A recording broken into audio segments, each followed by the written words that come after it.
Good morning, F Squadron. This is your section leader, Captain Ray Leonard. Now, whilst you're with this section, you'll be taking your mission briefings from me. We have a terrorist alert 2 situation. A terrorist unit has seized control of the Molko mining platform, which is in orbit around Carpodicus, a small inhabited planet in the Doronicum system. Now, the terrorists have seized 5 asteroid accelerators from mining operations in the area and are moving them under armed escort. Now, that's all we know at present. You'll be updated as and when more information becomes available. Report to your launch stations immediately.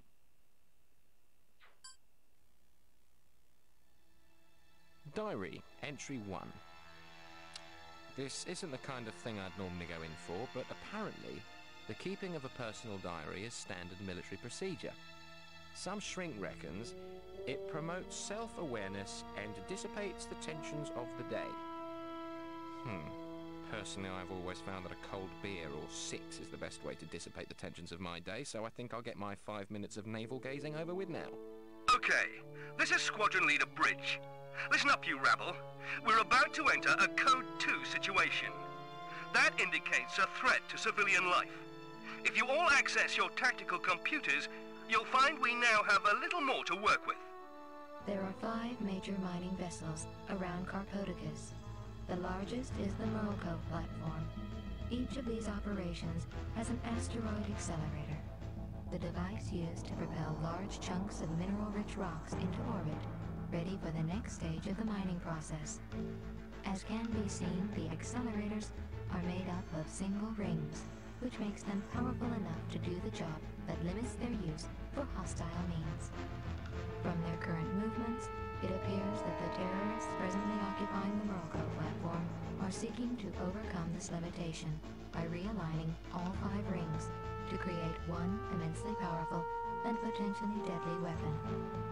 This device will have the power to bombard the planet's surface with huge rocks to devastating effect. It is imperative, therefore, that at least 4 of the accelerator rings are destroyed before the terrorists succeed in realigning them. Right. We all know what we've got to do, so let's go. We have a situation here with no margin for error, so let's make sure we do everything by the book. Switching communications to combat mode.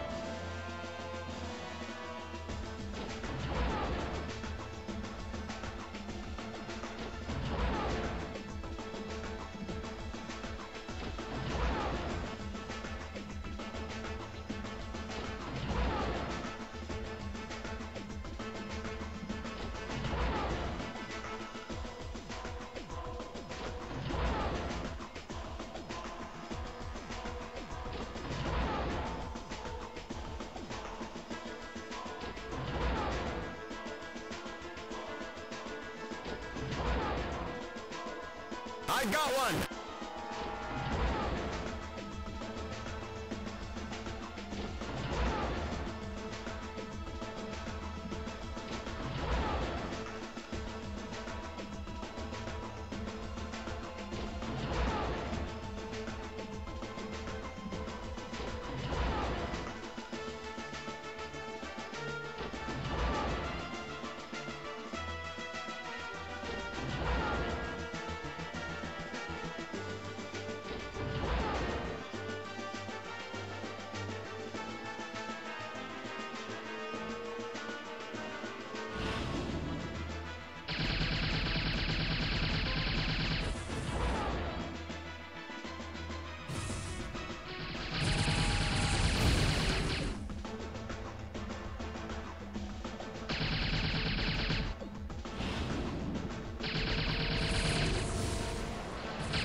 Ship destroyed.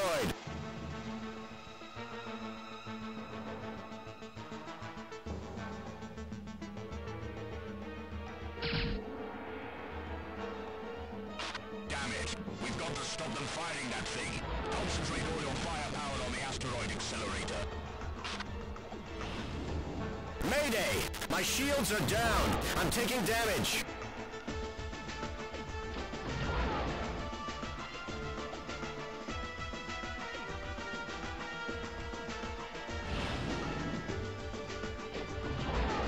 enemy ship destroyed.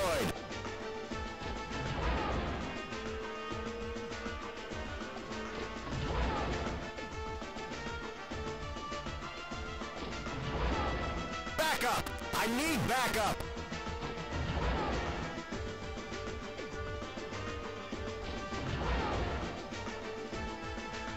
Hello? Can anybody hear me? This is the Chief Security Officer on the Morocco mining platform. The terrorists have handed over their weapons, and they've indicated their wish to surrender. I repeat, the terrorists have surrendered. Okay, we hear you. A prison vessel will be with you shortly to take them away. Good morning, troops. Nice, easy day today, you'll be pleased to hear. Routine patrol along Sector 8 of the Namul border. Caitiff travelled with them. Now, through the wonders of modern broadcast technology, we can go over live to Kavnu City on the planet Mithral and to Hank Caitiff. Hank, are you there? Yes, Bob, I'm here. As you say, Bob, an historic moment. After a trouble-free journey, we arrived on Mithral early this morning, where we were received very graciously by our Magrama hosts. Jesus Christ! Get me the hell out of here! Well, it seems we've lost our link with Hank Caitiff in Kavnu City. Things perhaps not going quite to plan over on Mithral. But hopefully we'll be able to resume that report in a moment or two. Hi, Beck. In the meantime, on to Do you our- remember me saying that I was sure something was bothering Tom in the weeks leading up to his death? Well, I think I found out what it was. You know that nutter who's been running around ripping people's brains out? Well, when I was sorting through Tom's papers, I found a whole file on the case. It looks like he was starting to compile a report on it all, but he didn't get very far. The only thing I can make out is that he thought there was more to these murders than just some nutcase on the loose. All the victims are military personnel, and all the families claim that the victims suddenly started acting weird just a few days before they were killed. Anyway, I thought you'd want to know what was going on. I know you must be busy, all that marching up and down and polishing your boots, or whatever it is you do. But it'd be really nice to hear from you. Love, Sarah. With a hail of bullets, we ask our resident medical expert, Dr. Miles Crone, what could possibly turn this formerly mild... So, here I am patrolling the human Namul border. Join the military and see the universe. Great. Only it doesn't take you too long to discover that one bit of space looks pretty much like any other. Whichever genius came up with this Dear Diary idea was obviously never in the military, or else he'd have realised that forcing you to remember just how boring your life is isn't exactly a morale-boosting experience. Maybe I spoke too soon. We have company. Okay, stand by. I don't like the look of this. They've crossed the border! Shouldn't we open fire? Let's give them the benefit of the doubt, shall we? This is Lieutenant Garrett of the Border Military. I should advise you that you have illegally entered human space. Failure to retreat immediately will be interpreted as an act of aggression. Okay, now you can open fire. But try not to kill them unless it's absolutely unavoidable. Switching communications to combat mode.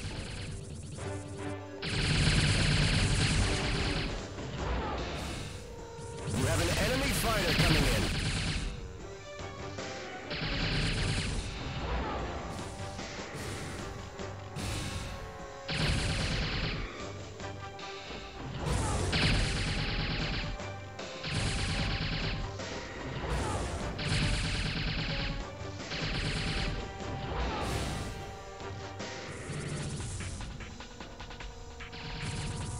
Phoenix, you're being targeted.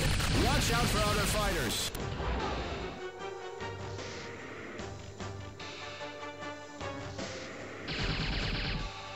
I think they're on the run.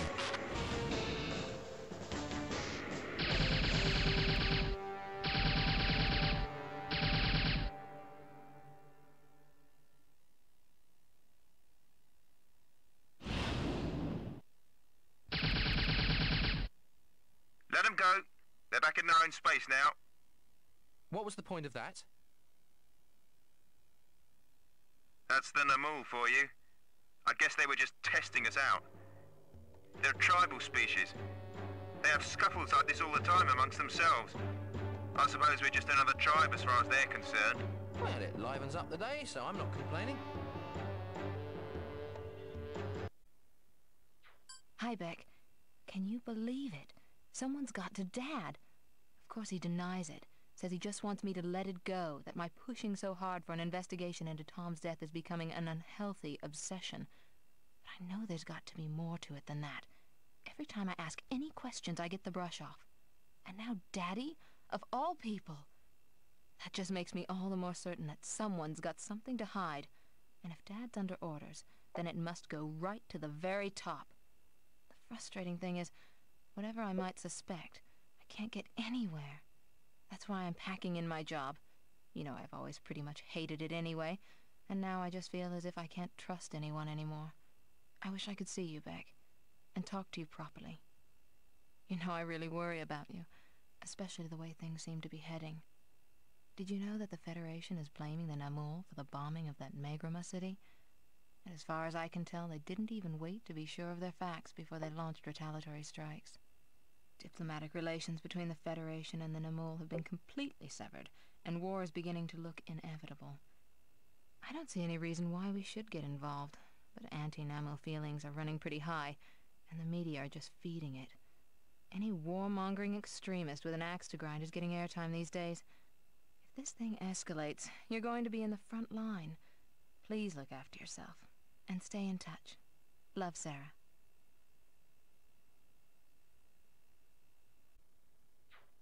Okay, F Squadron, pay attention. Here's the situation. We have an unknown number of pirate ships attacking the Lexor refueling station, and we have 3 transporters full of evacuees stranded on the planet's surface. You need to eliminate the pirate threat, so the transporters can refuel and continue their journey.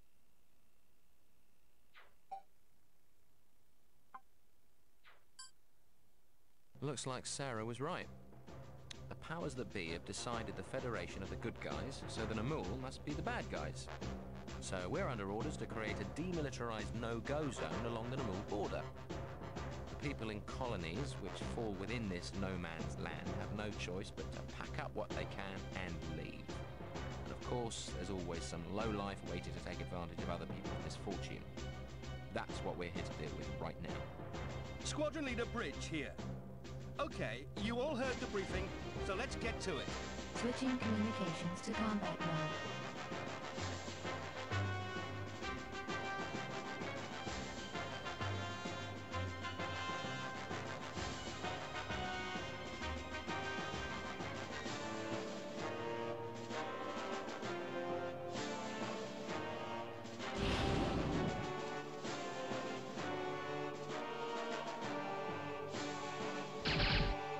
You have an enemy fighter coming in.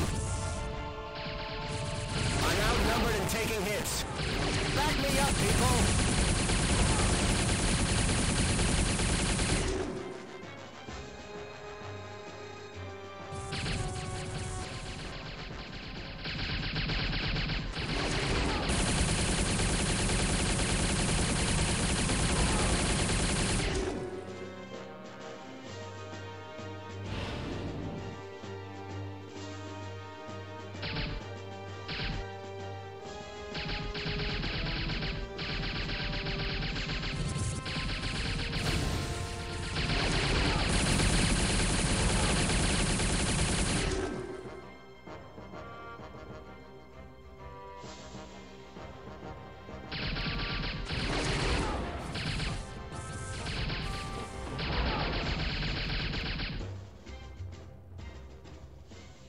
These transporters are a favorite target of pirates.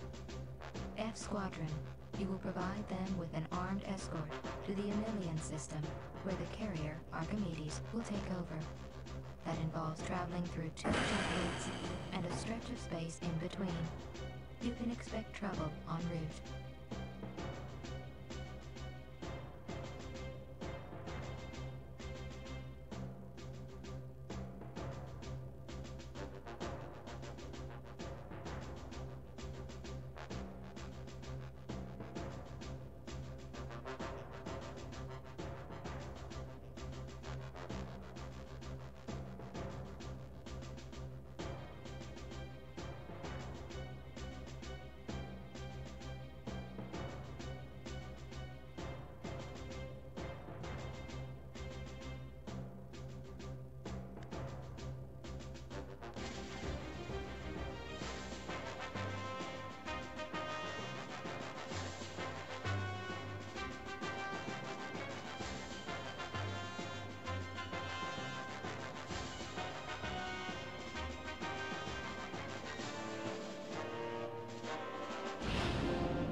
Backup! I need backup!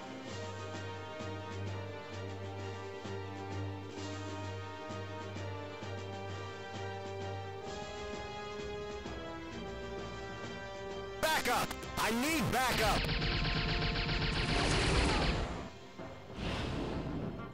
Backup! I need backup!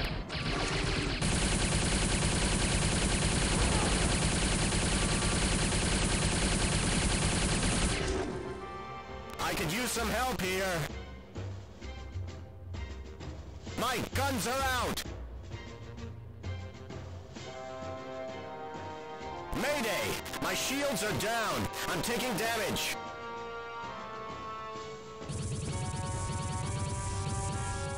I could use some help here! You have an enemy fighter coming in. I'm outnumbered and taking hits. Back me up, people!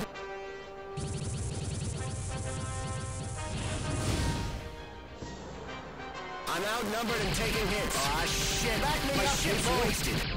Powering down to conserve life support. I'm outnumbered and taking hits. Back me up, people!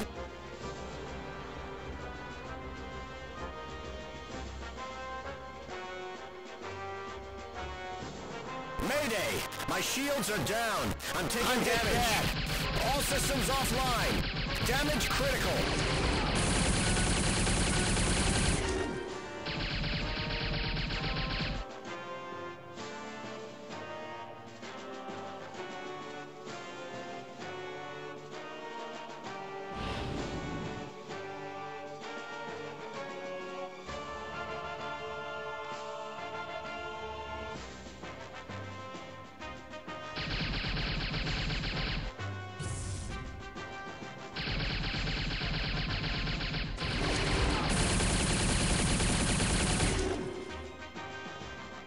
You have an enemy fighter coming in.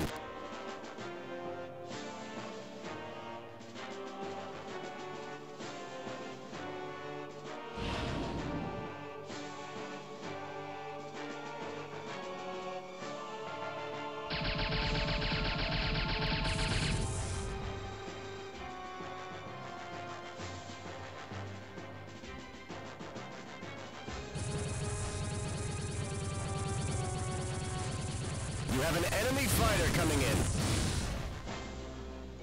Backup! I need backup!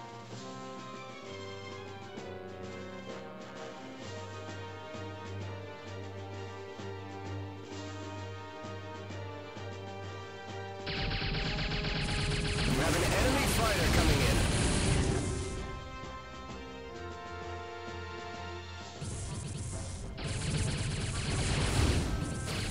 Phoenix, you're being targeted. Watch out for other fighters. This is F Squadron calling Archimedes. Come in, please. We have all your transporters safe and sound. Over. This is Archimedes. Well done, F Squadron. We'll take it from here. Archimedes out.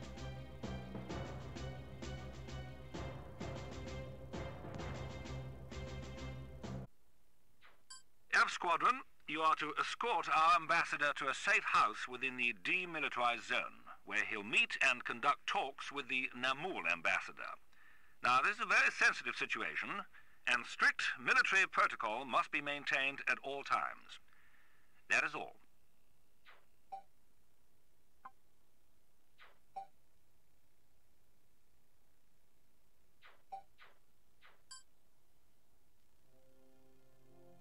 I suppose this is a moment that will go down in history. The day that General Enrique Jimenez, the ambassador for the entire human race, and his Namul counterpart, General Totally Unpronounceable, met and between them settled the fate of several trillion people. What goes on within the impregnable walls of that floating safe house will probably decide whether we shake hands over the fence and continue our uneasy coexistence, or blow each other to bits in what would certainly be the bloodiest war in the history of either species. Right. Pay attention. Both the ambassadors are now safely on board. My God! He's got the gun! Get me out of here! That was General Jimenez. Are you sure? Check the frequency.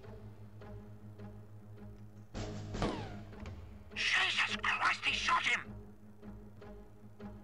General Jimenez, come in, please. Your Excellency, please respond. I'm getting nothing, sir. My God, they've killed him! This whole damn thing was a setup! Okay, the Namul ambassador must not be allowed to escape. I want that safe house surrounded. So that the Namul seem to have the same idea.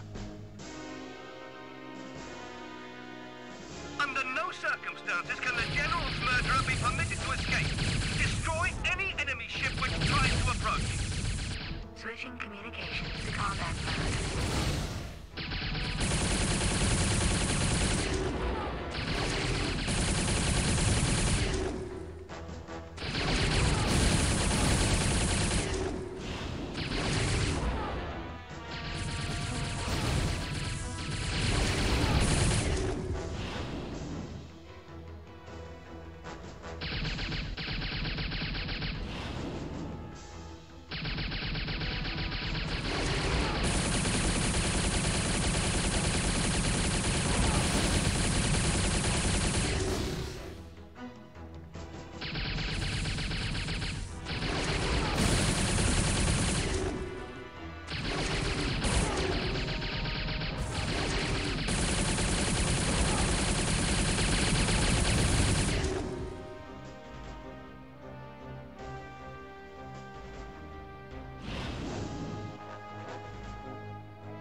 This is happening. What on earth do they have to gain from murdering our ambassador?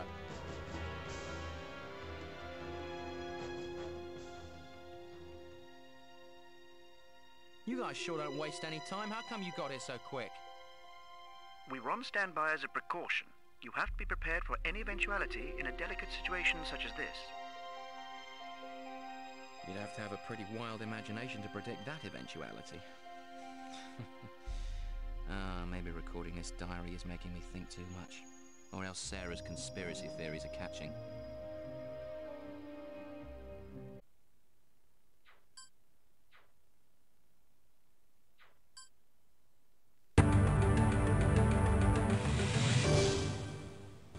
Following the assassination of Ambassador General Enrique Jimenez, during secret peace talks with the Namul, our military forces are on 24-hour battle alert. Ever since their apparently unprovoked attack on a Maygrimer city, the Namul have effectively been at war with the Federation, and now it seems they are spoiling for a fight with us too. For what reason, we can only speculate, but experts tell us that the Namul are a warlike race whose own history is littered with long eras of bloodshed and ruthless empire building. Are they looking to extend their territories further? If so, they have made a serious error of judgment, according to Military High Command, who insist that our forces are more than capable of defending human space, whatever the Namul might have to throw at us. They added that morale within the military has received a considerable boost with the return to action of Commander Frank Diaz. For the past 5 years, Commander Diaz has held the position of Chief of Police, but prior to that was a highly respected member of military senior command. News just in. In a bizarre twist, the Namul ambassador is actually denying the murder of General Jimenez, claiming that the general in fact shot himself. Government sources have dismissed this as an utterly preposterous attempt to muddy the waters, but the Namul continue to maintain their innocence and are demanding the immediate return of their ambassador. This is Captain Leonard. Now, all pilots report to your launch stations immediately. We have a situation developing in the buffer zone between Namul and human space. The Namul have massed there in force, and they're demanding the return of their ambassador. They're threatening to attempt to retrieve him by force if they don't get a favorable response. As yet, we do not know what our government's response will be, so you must be prepared for any eventuality.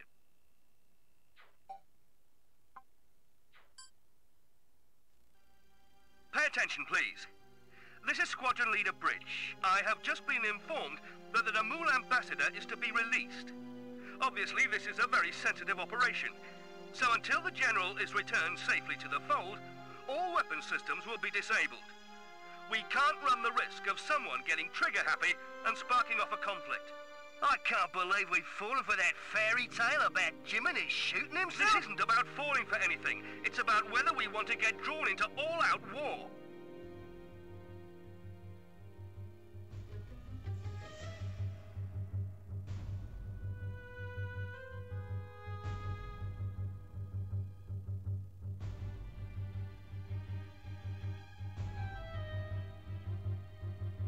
Hey! Hey, O'Neill, what the hell are you doing? Crazy. Get back in line. He's going after the ambassador. Well, he can't do much without weapons. Oh, yeah? Get after him, now! He's got to be stopped! Our weapons are disabled, sir. Shit. Okay, I'm powering them up now. It'll just take a few seconds. Too late. I could use some... Captain Leonard, come in, please. We have a situation here. We're about to come under attack from the War forces. We shall be obliged to defend ourselves. Switching communications to combat mode. I got one!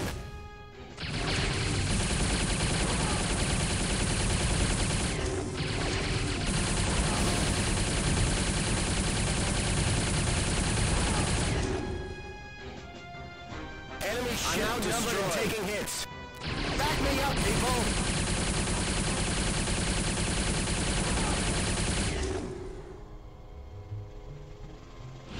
I've lost all weapon systems. I'm a sitting duck out here. I got one.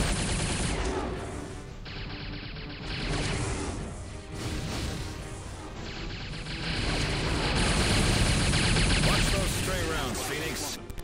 That is not a hostile.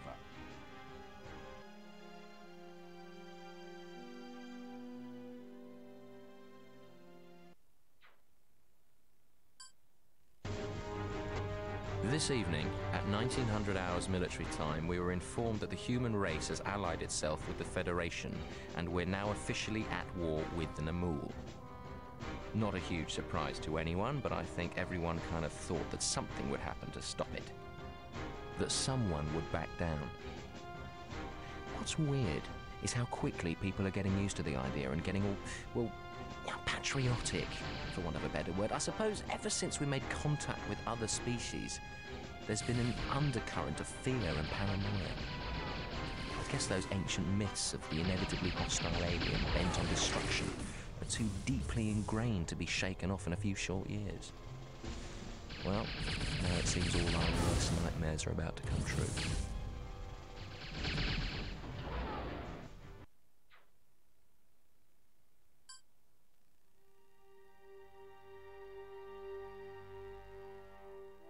Well, if Sarah wanted me to look out for her dad, she couldn't have planned it better, because I've been lucky enough to be assigned to Commander Frank Diaz's carrier, the Porphyros. Don't get me wrong, I've great respect for the guy, but as Sarah said, for one reason or another, we haven't always got on so well. Still, I think it's safe to say we now both have more important things to think about, other than our personal differences.